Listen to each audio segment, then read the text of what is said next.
Bonjour tout le monde, bienvenue à cet autre Lunch and Learn de Passion Whisky Québec.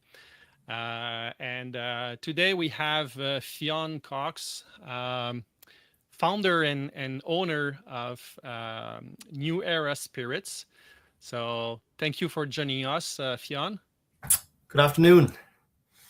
Good evening for you. You're based in Ireland, so it's 5 o'clock your time. Yes, correct. Thank you for joining us. So I'll switch in French for a few items, and I'll come back with you in English after. Perfect. Donc, pour ceux qui sont avec nous aujourd'hui, comme d'habitude, si vous avez des questions, n'hésitez pas à les mettre dans les commentaires. Aujourd'hui, on est en live sur Facebook, YouTube et LinkedIn. N'importe quelle question relative à ce que Fionn va nous présenter aujourd'hui, n'hésitez pas. Je vais prendre les questions puis lui transférer là, dans le courant de la conversation ou à la fin. On va regarder aujourd'hui un petit peu qui est Fionn Cox, quelle est sa compagnie, qu'est-ce qu'ils ont créé. Et évidemment, on va regarder aussi les deux produits qu'on a dans le groupe de commandes actuellement en cours sur passionwhiskyquebec.com. Donc, we're back with you, Fionn. Perfect. Again, thank you for joining us today. We are going to talk about yourself first. Just present yourself, who you are, what makes you today being a co-founder and owner of a whiskey company. Talked about this new whiskey company that is pretty new, 2022, so 4 years old. And for sure talked about the two products that we are going to have in the import that we do with Passion Whisky Québec. So I don't want to talk more than that. You're the person we want to listen to today. So where do you come from? What makes you do like work in the whiskey industry right now? It's you're a young person usually, and you mentioned that just before when we talked a little bit.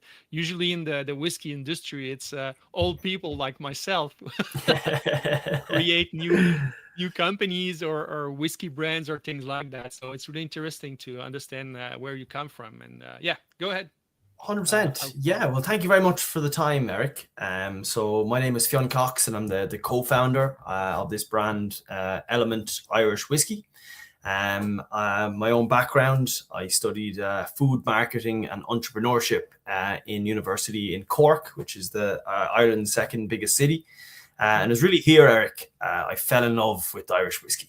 And to tell you the truth, it wasn't the whiskey itself. It wasn't, I love consuming whiskey. It was a couple of things, one being the growth in the Irish whiskey category, so Okay. Over the last kind of 10 years or so, Irish whiskey has been growing phenomenally. I think it was the second fastest growing category for many years. And that really thought was very interesting, that no matter where you are in the world, this little tiny country on the side of the world was producing whiskey that was being sold globally, I thought that was quite interesting. And obviously from the geographical indicator standpoint, it meant that, to be called an Irish whiskey, it needed to be made in Ireland. So I thought that was quite interesting.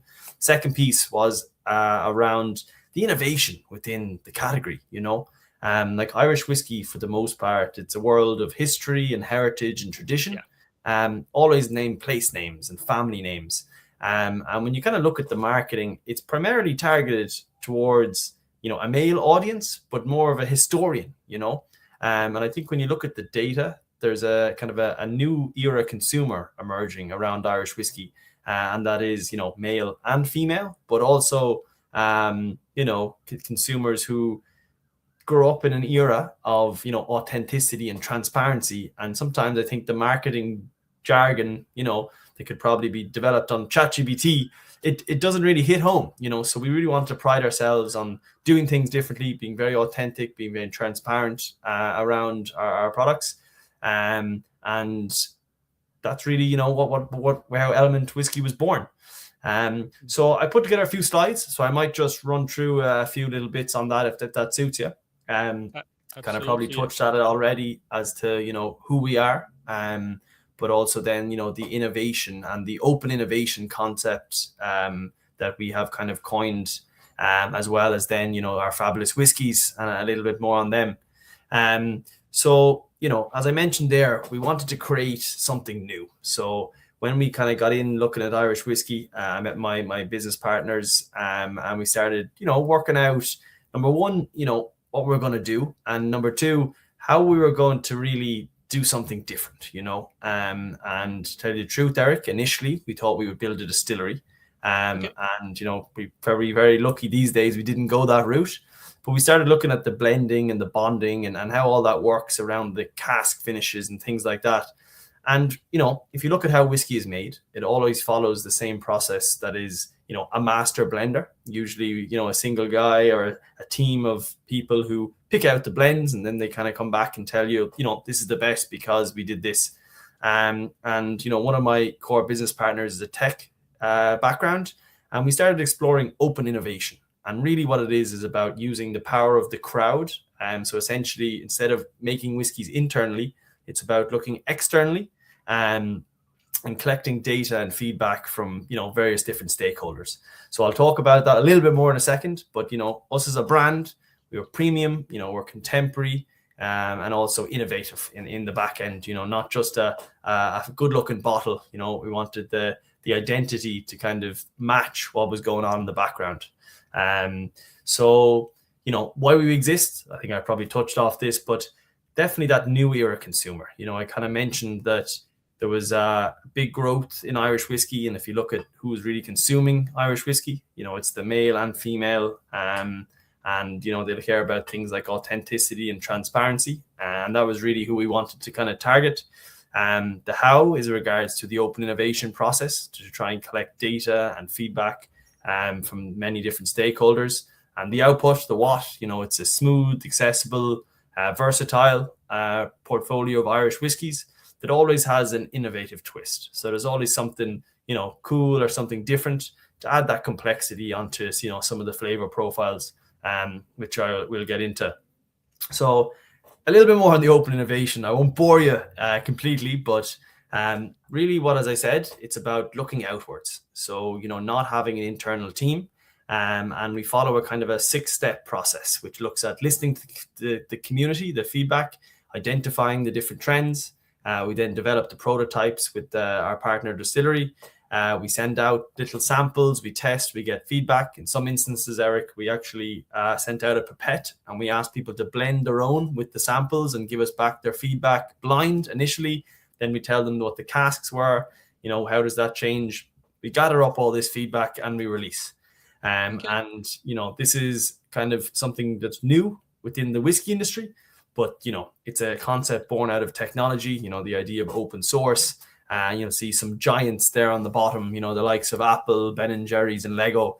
These guys all implement this kind of process. So we wanted to try and take that kind of, idea and bring it to whiskey. And that's what the open innovation piece is for us, which is something we're very proud of, as different. No, that's nice. Few questions about what you just mentioned. A few things. In fact, you talked about the partner for distillation. So, do you have multiple partners right now, or you just pick one that you play with their casks, their new make spirit, maybe, or? How do you work right now? And do you plan to have maybe multiple partners in the future if you don't have? Right now? Great question. So as you probably know, Eric, like 10 years ago, there was about 6 distilleries in Ireland. And now, there's probably, there was over 50. I know that there are probably 1 or 2, maybe have gone back the way, but, massive growth in distilleries. Exactly. So our real vision is that, as we grow, we can actually look to source different whiskies from all different distilleries within Ireland. And essentially, being that independent bottler or blender, it gives us the capacity to source, the best whiskies on the island of Ireland, and then, even innovate from the blending of them together, but then also with the casks. So right now, today, we work with a fantastic distillery in Ireland. It's called Great Northern Distillery. We're super transparent about this. You'll actually find we're one of the only brands, Eric, that on the back of the bottle, we actually explicitly state the distillery the whiskey came from. I think that kind of comes in on the transparency piece. And that's really great. That's really great to have that, because for whiskey lovers, we like to know where the product comes from, how it's made. For many people, maybe they don't care, but the fact that you mentioned that is really a nice thing for you, and show that you also, I'm sure you want to have the more sales with a lot of people, but you also target whiskey lovers specifically with these people who want to know more about what they're drinking. So that's nice.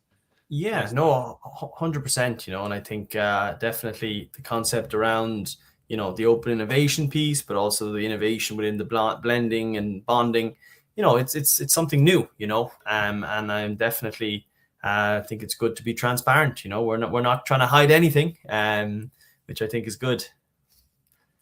Nice.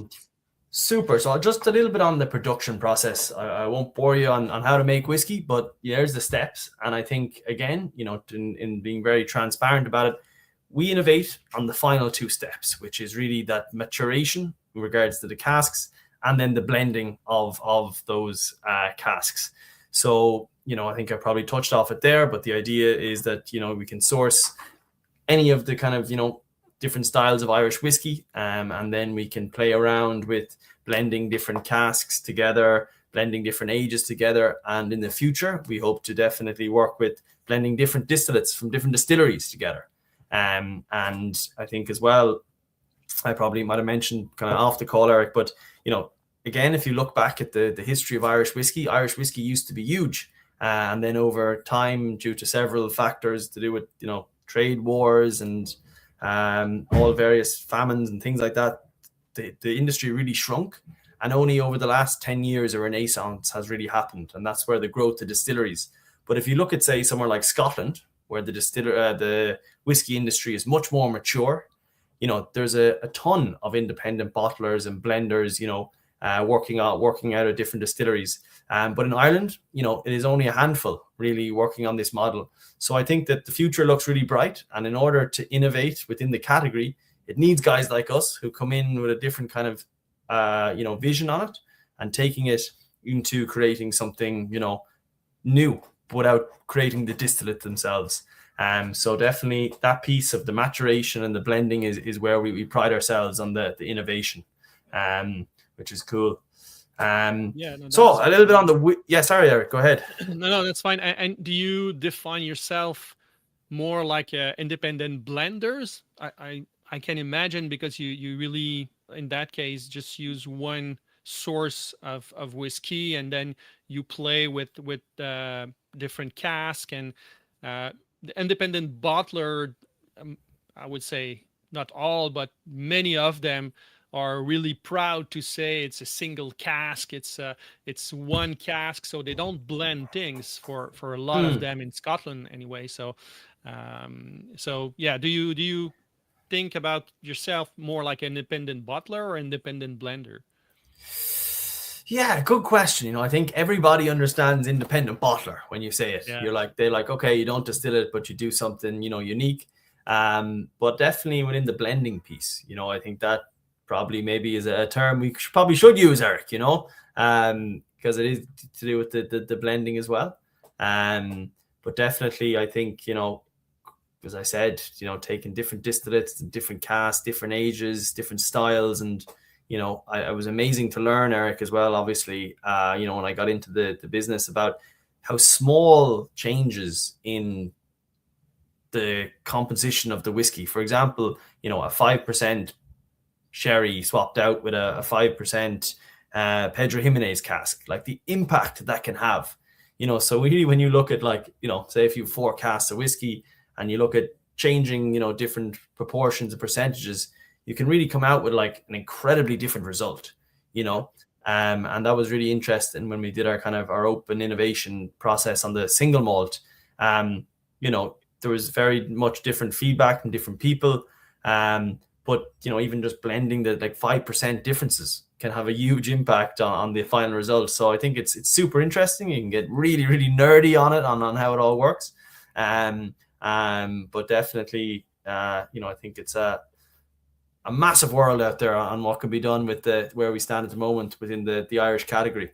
Yeah. And do you plan to have, like, right now we have 2 products in the group, and do you plan to recreate each version in a different way, or you will try to have like version 2, 3 really similar, so try to blend things to make it the same, let's say, kind of a flavor for the lore or the fusion, the 2 products, so they stay the same, or you will play with that and try different flavors, different things for the 2 products? Yeah, so great question as well, Eric. So you'll see on our best-selling product, which is the Fusion Series 1.0, the way we very explicitly wrote on it 1.0.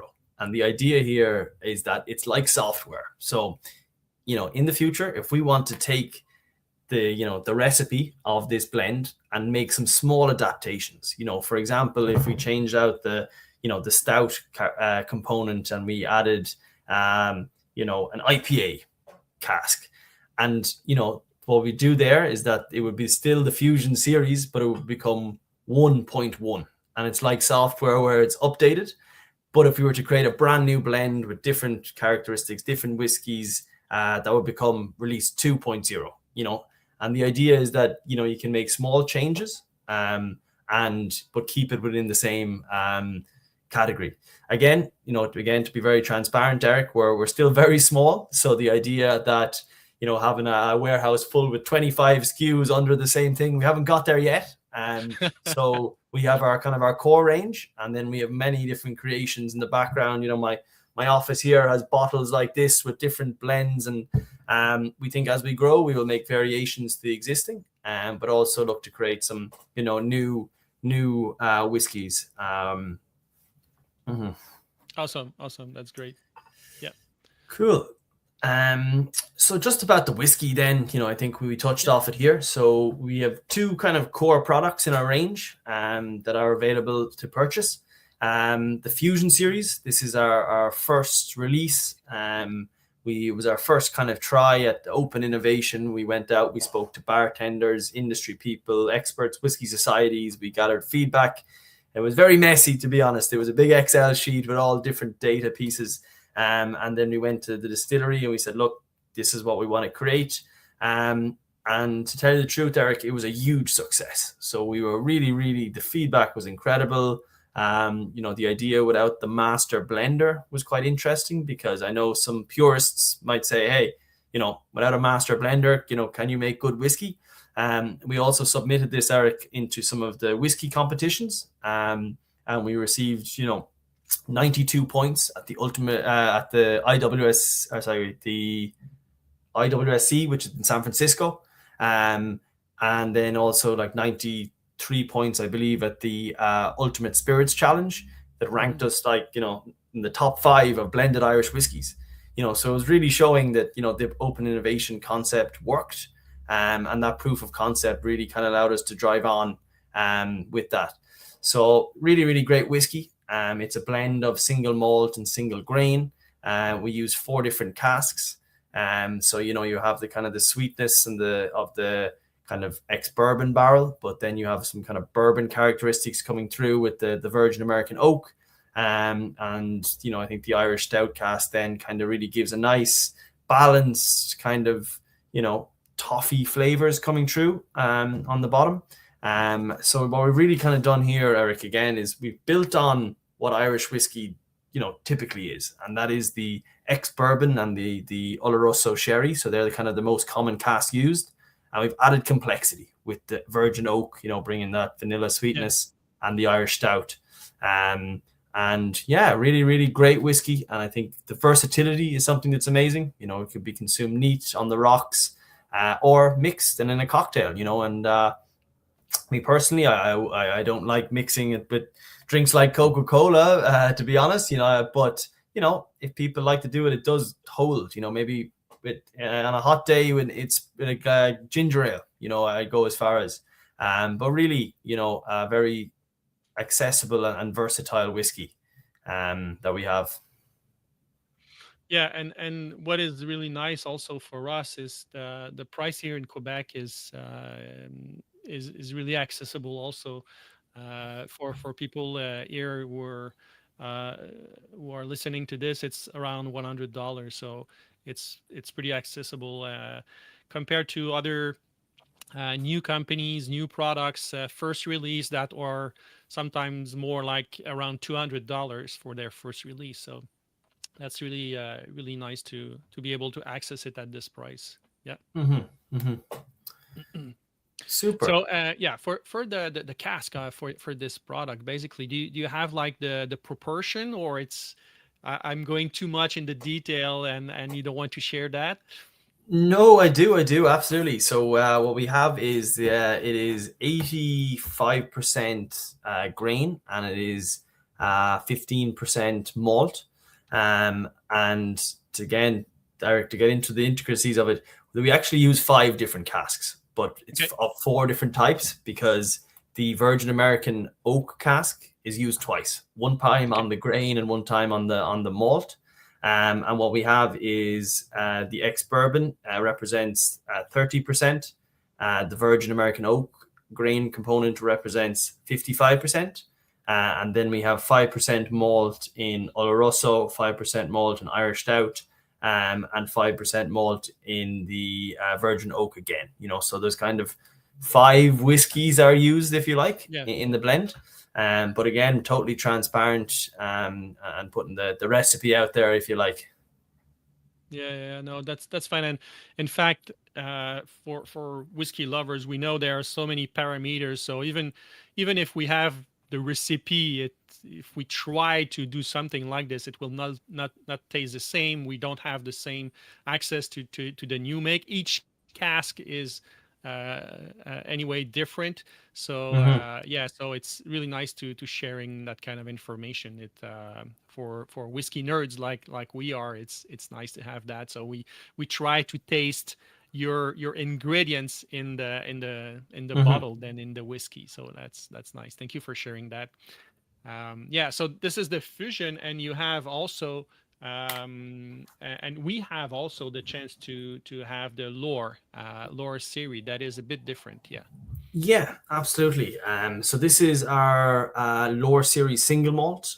So this is 100% Irish single malt malted barley, and this one was developed on kind of phase 2 of the open innovation model, Eric. So what we actually did here was we followed again the kind of 6-step process, but here we went and we actually, as I mentioned, got the little samples. So 50 mil. Well, it came in at 5 liter. We broke it up into 50 mils and we sent it out to a sample of people to get their feedback. So we got them to taste it blind, tell us what they thought.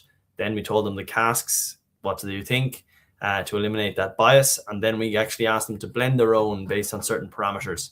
And the result, we've a beautiful single malt that's the base spirit is in an ex-bourbon, and then we've Madeira and a sweet muscatel cask finish coming in there. So really, for those who are into single malt, it's very much a kind of a fruit-forward whiskey, very good depth and character in there. I think you'd have notes of kind of vanillas, but more, dried fruits, apricots, those kind of notes come to the palate. And the other thing I should mention as well, Eric, you'll see the flavor wheel, which is this thing here in the middle. It was on the Fusion series as well. Yep. And what that is, it's on the back of every bottle. And what we decided here was that, with many whiskeys, there's often a big book of text, like massive amounts of words on the back. Yeah. And we kind of felt that, perhaps people who are really into it will read it, but often people don't read it. And we said, would there be a cool and accessible way to show the flavor profiles that can be expected within whiskey? And that's how we came up with these. Again, these notes were developed based on the feedback. And 9 obviously being the strongest note, which we have floral freshness, caramel, vanilla, kind of cafe latte, citrus fruits. And we put this on the back of every bottle as an accessible and kind of fun way to see, what flavors and notes you can expect within the whiskey. Yeah, that's a nice way to present it, as you mentioned. Instead of reading like 2-3 paragraphs of a lot of words trying to explain many things. Not it's direct to the point. It's visual. So personally, I pretty like this way to present it. So yeah, a nice view there. And you mentioned again this way to work of sending small bottles. People try to taste them and then try to do their blends. And um, the next question is pretty. It's for myself. How can we participate in this for the next versions? And I'm sure people from the Passion Whisky Québec group would like to do this as well. Is it something that is possible outside of Ireland or? Yes, 100%. I think if you go to our website, Eric, elementirishwhiskey.com, there's a box at the back that says, get involved. There's also a pop-up. And the idea is that when we do the next process, we're going to select from random people who have signed up to that box, and we're going to send out samples to be involved in the next one. So definitely for anybody listening, if you'd like to get involved, please go onto our website, put in your email address, and for the next process, we will be going at random to select some people to be involved. Really interesting. Yeah, I will definitely do that, and I'm sure many people from the group will do it as well. Yes, and everybody loves free whiskey, Eric.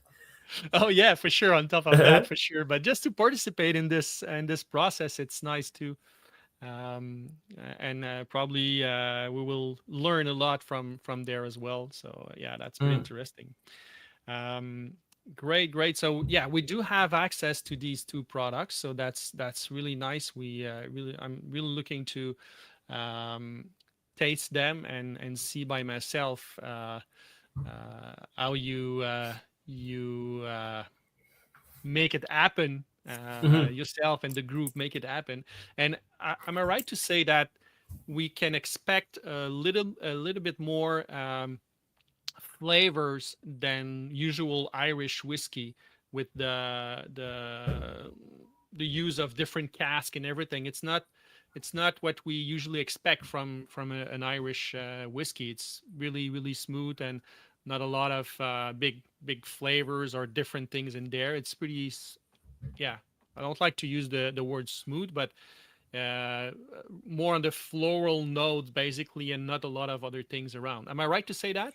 Absolutely. No, for sure. It's a bespoke blend. I think definitely the use of the Madeira and the sweet Muscatel cask, even those blended together, bring about very unique kind of fruit, floral freshness, but while maintaining the kind of, the robustness and the mouthfeel of something like the single malt, So, you can expect I should mention they're non-peated whiskies as well, Eric. So there's no smoky flavor, but definitely has that kind of, deeper characteristics that you'd expect with a single malt, but kind of bringing a little bit more of that, floral freshness, fruit notes through, and, maintaining a thing. It's still very smooth, considering it's 43% ABV, so 86 proof. You need to be careful opening one on a Friday evening. It goes down quick, but really fantastic whiskey. Yeah. So yeah, 43%. So do you chill filter them, or it's not chill filter? All non-chill filtered. Okay. Yeah. So I think natural color as well, I suppose. There is caramel added. Okay. And that was, we're again transparent about that, primarily due to the consistency. I think, as you mentioned, one batch to the next batch, can be scope there in the casks. So there is an added color there.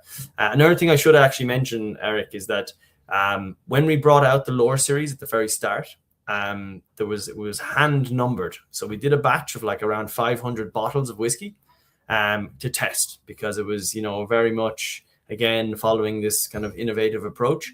And again, the feedback was so incredible. The new bottles, we had to get rid of the numbers, because When you get to the numbers of into the thousands, it's not really a thing, but it's very, I think it was cool from a collector's. There's a few of them in existence in some countries I've seen, Okay.